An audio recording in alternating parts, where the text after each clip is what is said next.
You're watching France 24. I'm Jeannie Godula. Welcome. This hour, we are focusing on the dramatic escape from Japan of one of the most famous auto executives in the world, Carlos Ghosn. He is the former chairman of Nissan, who is now in Lebanon after slipping out of Tokyo. He had been on bail in Japan, where he was due to stand trial next year on charges of financial misconduct. Ghosn is a citizen of Lebanon, which means he is legally protected there from extradition back to Japan. That escape, though, caught almost everyone off guard, including his own Japanese lawyers. こちらの方寝耳に水というんですかね、そういう感じで。 We were completely caught by surprise. I am dumbfounded. Of course, his departure is unacceptable, as it is a violation of his bail conditions in the eyes of Japanese law. But in terms of whether I understand the desire to take such an action, well, that is another issue. It's Carlos Ghosn's Japanese lawyers speaking earlier. Carlos Ghosn now in Lebanon, as is our Beirut correspondent, Layla Milana Allen. She joins me now from there. Layla, what more do we know about Ghosn's dramatic escape? So when the news broke yesterday, it was very unclear what exactly had happened. And at first people thought, well, perhaps a deal had been struck between the Lebanese and Japanese governments in order to bring Mr. Ghosn back. Just 10 days ago, the Japanese Minister for Foreign Affairs was in Beirut, but there was no statement released then about any particular agreement as to his fate. But it's now become clear that it's very unlikely that was the case. It looks like Mr. Ghosn was, in fact, smuggled out of the country. He arrived here on Sunday in a private jet from Turkey, and some reporting, some local media, that actually he came in under a different name, not his own name, because, of course, his lawyers in Japan still retain his passports. However, now we're getting some other reports from local media that he may have used his French passport. That is yet to be verified, but definitely clear that he didn't come in on his Lebanese passport. So there must have been some sort of agreement with Lebanese authorities, knowing that he was coming into the country, because he would have come in on a different nationality's passport. Now, so that news broke last night, and today many other things being reported by local media too, such as the fact that people think he might have been brought in a crate, a particular box designed for musical instruments, smuggled out of Japan in that, with a musical band, presumably quite a large box, perhaps for a larger instrument. Very dramatic story here spreading around, and many conspiracy theories as well. Some people saying that perhaps the Lebanese government was involved and in some way, for some reason, wants Mr. Ghosn back in the country, because they did, of course, advocate for his release initially when Mr. Ghosn began to face these charges. Layla, it really is like something out of a spy movie. I mean, we're talking about a possible smuggling out in a music crate. I guess the big question for many of our international viewers is, why Lebanon, and how is Carlos Ghosn seen there? So, of course, Mr. Ghosn has 3 passports. He has his Brazilian passport, which is where he was born. He has his French passport, he's a citizen, and he has a Lebanese passport from his ancestry. So the first real reason is because, of course, his wife is Lebanese, and they have been separated since April, when he was put under house arrest. They haven't been allowed to see each other. That was one of the terms of his very strict bail, that he wasn't allowed to see his wife, and he was being watched by 3 different security services, which is what makes it so amazing that he was able to flee the country. So she is here, and we are hearing from local media that he has gone to his wife's house and is now reunited with his wife. That's the first reason. The other reason is the fact that Lebanon does not have an extradition treaty with Japan, so it's now extremely unlikely that he's going to be able to be forced to go back to Japan to face that trial now that he's been able to escape. And that's probably the reason why even his lawyers didn't know that he was planning on doing this, because the safest thing for him, if he wasn't going to be extradited, was just to make it back to Beirut anyway, anyhow, and he is now here. And that also, that fact that there isn't an extradition treaty here, also part of that is that he is so popular here that even if this clearly is going to create a diplomatic problem with the Japanese government, and the Japanese do send a lot of aid to Lebanon. Lebanon's not in a situation right now to be able to let go of the international aid that it's receiving, because it is facing a dire economic crisis. But Mr. Ghosn is so popular in this country. He's seen as something of a national hero. He's one of the country's most successful entrepreneurs internationally. He has a hand in many Lebanese businesses, and so it seems very likely that he's decided decided to come back here and has had the support of some institutions here to come back, rebuild his life here and start running those businesses again. There has been a call to international Lebanese-based businessmen to come back and help the country during the times that it's struggling with right now. So I imagine that that's the case, that he's been working with several people to come back here and rebuild his life in the country. Layla, thank you so much for that. Our Layla Milana Allen there reporting from Beirut. We'll let you go back and keep reporting on this story. I'm sure we're going to be talking about it for some time now there with you from Lebanon. Thanks so much. Well, as we were saying before now, Ghosn is not just a Lebanese citizen and a Brazilian citizen. He is also a French citizen. And the French junior economy minister weighed in on the very latest, saying she was, quote, very surprised by the news that Ghosn had left Japan for Lebanon. Let's listen. The reaction is twofold. It's first to say that Mr. Carlos Ghosn is not above the law, Japanese law or French law. And secondly, that he has French citizenship, and as such, he is entitled to consular support like any other French citizen.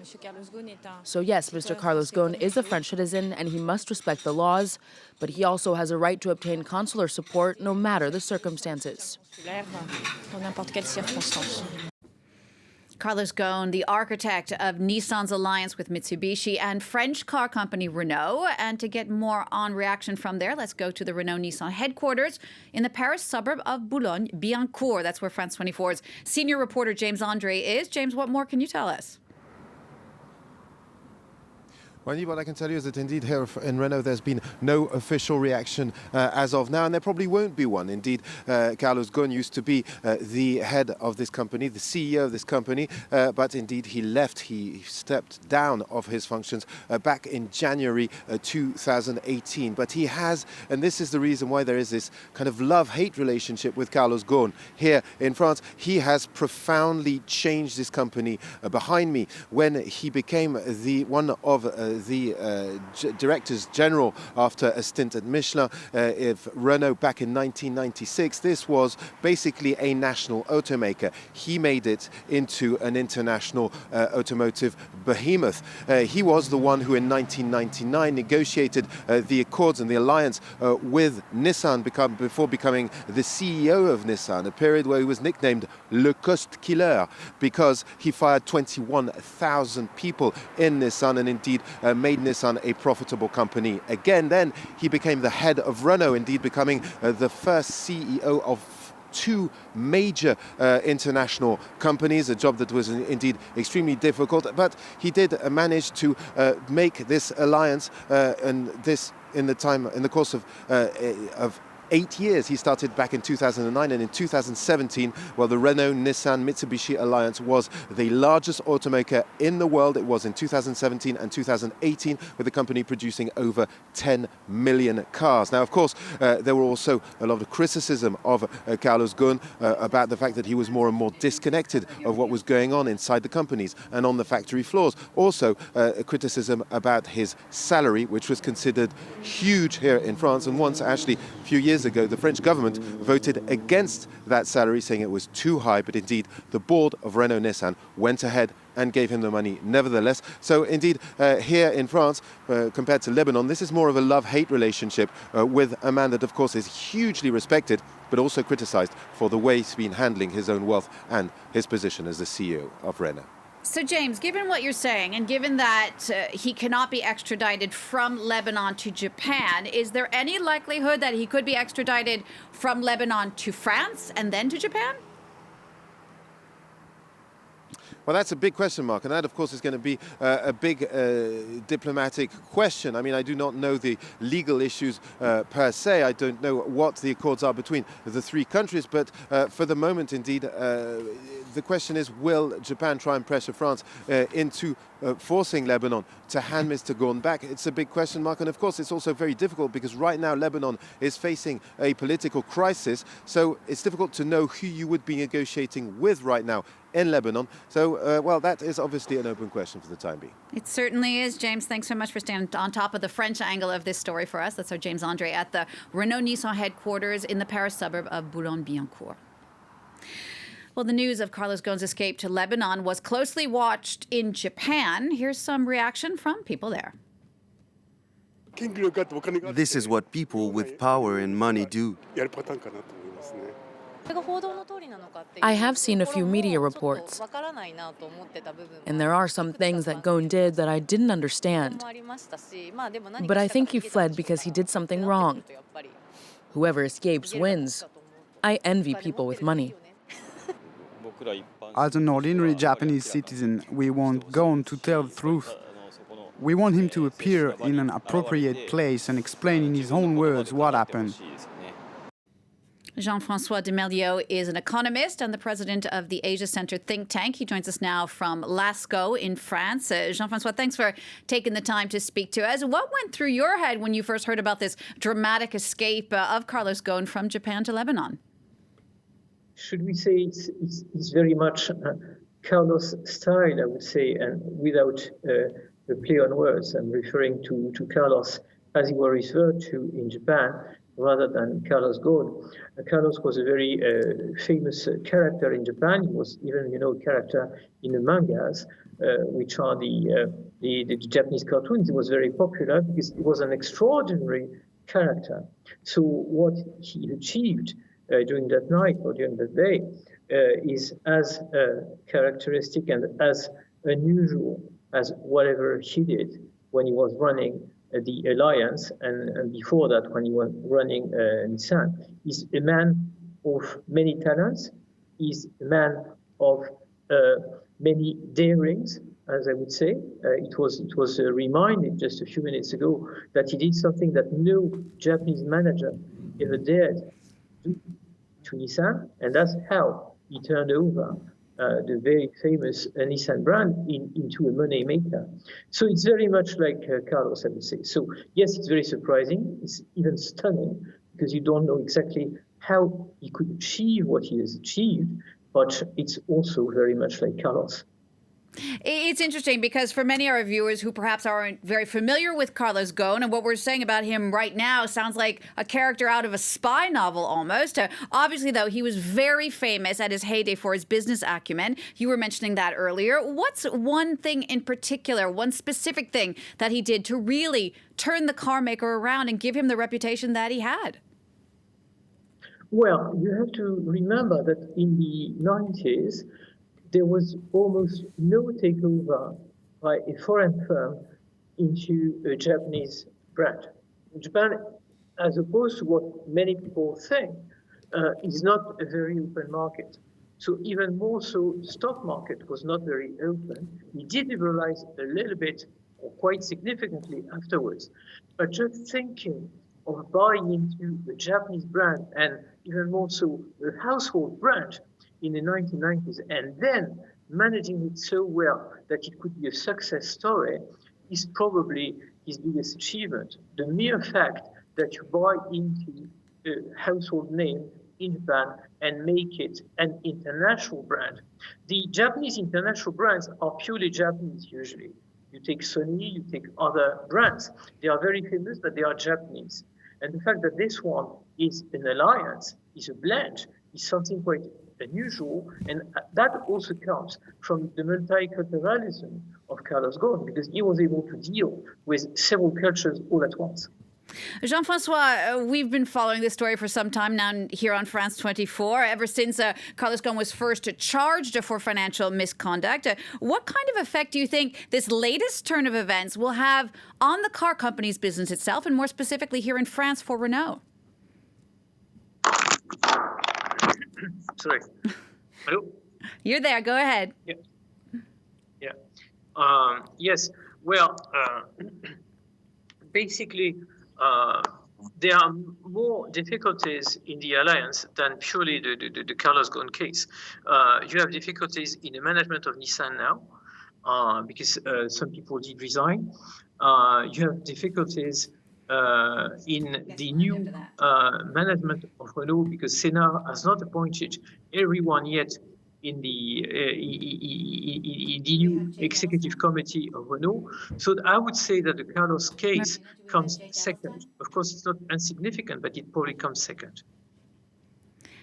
Jean-François, thank you so much for that. Jean-François Demelio there, an economist, president of the Asia Center think tank. Thank you so much. Jake Adelstein is an investigative reporter based in Singapore. Jake, welcome to the show. Thank you for speaking to us. You've been following the Ghosn case for some time now. What are your thoughts on this latest development?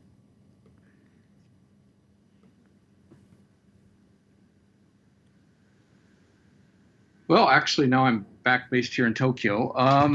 I think that it's been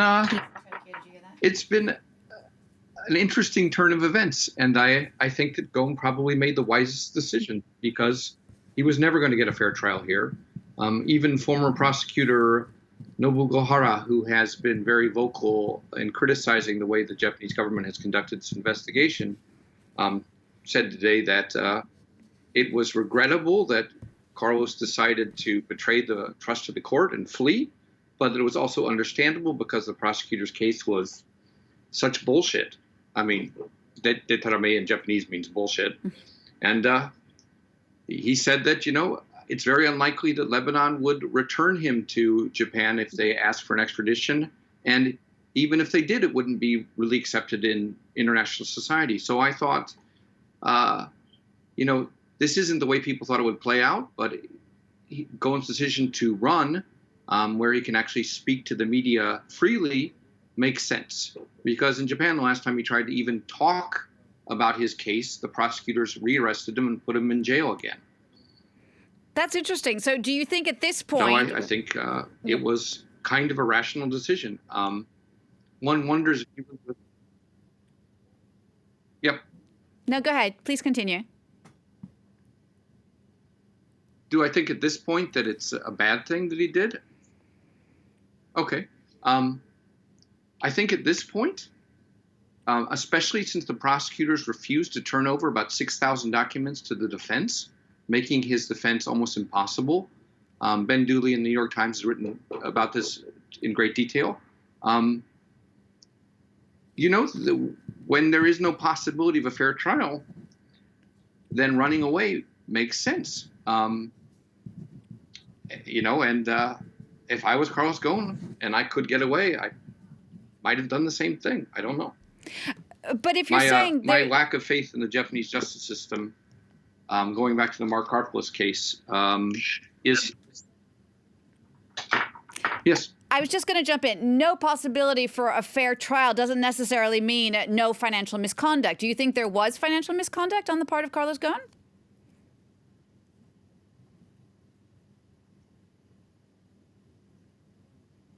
I think there might have been. It's certainly possible. Like many CEOs, he tends to overreach. Now, here's the interesting question. Would any Japanese CEO have gone to jail for the amount of time that he did and been held in detention for as long as he was for what are fairly minor financial crimes, even when you look at the bulk of it, and even when you ask yourself this crucial question, did his actions damage the company, which is the criteria for breach of trust?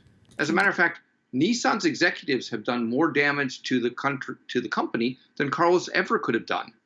The stock prices have plummeted because of their actions. And if you want to talk about breach of trust, by many regards, the current executives of Nissan could be arrested for what Carlos is being accused of, damaging the company for their own self-interest. Jake, thank you for that. Jake Adelstein there, an investigative reporter speaking to us from Tokyo. Now, Ghosn was once seen as a hero in Japan until his arrest over a year ago on multiple charges of financial misconduct. Nissan fired him as chairman, saying internal investigations revealed misconduct, but he has always defended his innocence. Our Lauren Berstaker takes a look back at his rise and fall. The year is 1999. With some 17 billion euros in debt, Nissan is staring bankruptcy in the face. Enter Renault's Carlos Ghosn. The Brazilian-born businessman of Lebanese descent takes on the task of putting the Japanese car maker to rights. I think that Japanese unions have adopted a very measured attitude for one reason. People at Nissan don't want the firm to be in a precarious position. They want hope. They want a credible and solid recovery plan. It would take some serious maneuvering, shuttering 5 plants and putting 25,000 people out of work. A bitter pill to swallow in a nation where loyalty over a lifetime to one company is the norm. But the measures by the man now called the cost killer worked. By ditching non-strategic subsidiaries and making inroads into the Chinese market, Nissan saw a reversal of fortune in just 2 years. It made Ghosn a hero to the Japanese. The results were remarkable because of strong motivation and because of discipline. In 2005, Ghosn took over leadership of both Nissan and Renault, successfully steering both firms through the financial crisis. He then forged what was to become the world's #1 automotive alliance when it swelled in 2016 to include a then troubled Mitsubishi. Despite his contribution, Ghosn was sacked by Nissan after his arrest in 2018. Joining me on the set now, France 24's international affairs commentator Doug Herbert. Doug, I'd like to get your take on all of this. But first of all, just again, set the stage a bit more for our viewers, if you will. Just give us a bit more background on Carlos Ghosn, the man. Yeah, he was really seen as a mystique. He was an outlier, even among the sort of global jet-setting CEO elite. It's hard today from our current standpoint where he's had his sort of fall from grace, and there's been a sense of being tainted by all of the controversy surrounding him and his custody in Japan and then his house arrest. So taking a step back to return to sort of his original image, first of all, an extremely international cosmopolitan person in every sense of the word, right? He was born in Brazil to a family of Lebanese immigrants. When he was 6 years old, he moved to Lebanon. He was educated in Lebanon, but then later on came to Paris, studied engineering at some of Paris's Grande École, its finest schools, Polytechnique, so on and so forth. So he had 3 nationalities, he had 3 passports, and they're all being held, by the way, in Japan right now, but he was a French and a Brazilian and a Lebanese citizen all at once, which is why it's sort of interesting. We heard earlier one of the a French official talking about how he will be afforded consular assistance by France, even though no one's above the laws. As a French citizen, he is entitled to French consular assistance, and yet the same applies to him in Lebanon, because in Lebanon he's very much at home as well. He's polyglot, multilingual. He has a fluent command of French and English and Portuguese, but beyond that, he's said to have some working knowledge, whether it's reading or understanding. He began learning Japanese, speaks Arabic. So this was a man who literally could, flit around in his private jet, touch down about anywhere on the planet, and really see himself as being sort of at home. He was a global CEO and a global citizen, in a sense, in every sense of a word. And I think that added to his aura, that added to his mystique, sort of an everyman who can go anywhere and be and really work his magic, as a lot of people saw it. He was both, several of the business magazines used to call him, he was repeatedly referred to as the most influential CEO on the planet at one point, a man who had this sort of magic dust that he could just sprinkle at will, and even in Japan, right? In Japan. We were talking earlier, I think one of our guests mentioned that Japan was seen as a culture that was almost hermetically sealed against foreigners, foreign business people coming in and trying to work their way, insinuate their ways into Japan's very, very tightly knit business culture. Not only did Carlos Ghosn manage to do that, but in the early 2000s, when, as we know, Asia, Japan were all going through a period of stagnation, he was seen back then as sort of a man who was able to work magic on a lot of Japanese businesses. He was seen as almost like, if not a miracle worker, someone who might be able to exert some sort of influence that perhaps a homegrown Japanese business person would not be able to do. So he was seen with a little sense of awe and a little sense of who is this man, a real mystique that he brought in. And yet also a man charged with financial misconduct, escaping from Japan. One person earlier on the show was arguing that he never would have gotten a fair trial in Japan. Do you agree? Why? Well, he's arguing that. You don't have to go through a secondary source. Go right to the horse's mouth. What Carlos Ghosn basically says, and he said this very clearly in the very succinct statement that he released. He says he's going to be speaking more to the media now that he's free, and perhaps next week or in the next few days. He basically said that he's not fleeing justice. He's fleeing injustice, and he believes that really the only way that he'll get a fair hearing is if he is free to speak outside the constraints of Japan's rigged judicial system, as he sees it. He saw this basically as a plot, in a sense, by a lot of closely knit interests within Japan, both the car maker itself, prosecutors, government officials, because he believes they feared that he was on the verge of perhaps trying to force a full merger between Renault and the Japanese car maker, a really tightly knit full merger. He called this system, he said, under Japanese system, you are presumed guilty. He said discrimination is rampant and basic human rights are denied. That's how he described it. The fact of the matter is, in Japan's justice system, is that conviction rate exceeds 99%. Let me say that again, because I didn't get the figure wrong.